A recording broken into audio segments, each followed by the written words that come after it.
Let's start with the prompt. Which finding would most directly weaken the student's conclusion? So what is the student's conclusion here? Let's start reading.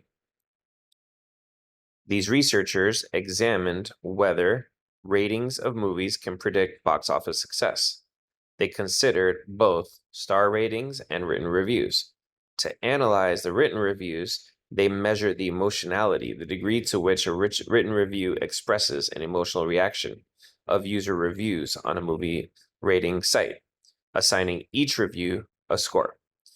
After reviewing this research, a student argues that emotionality of movie reviews is unrelated to a movie's success at the box office. So what's the student's conclusion? The emotionality of the movie review is unrelated to the success at the box office.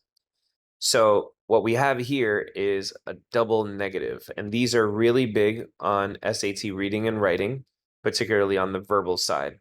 So we have a negative because the emotionality is unrelated, and then we're looking to weaken that. So what you can do for a double negative is kind of write down what it is you're looking for. So if the emotionality doesn't guarantee the success and we want to weaken that, we're looking for something that says the emotionality leads to success. So let's look at the answers. A, movies that had the highest average emotionality scores received the lowest average star ratings. Well, that's not backing up what we're looking for. Emotionality leads to success. B, the average emotionality score of a movie's reviews was a positive predictor of that movie's box office earnings.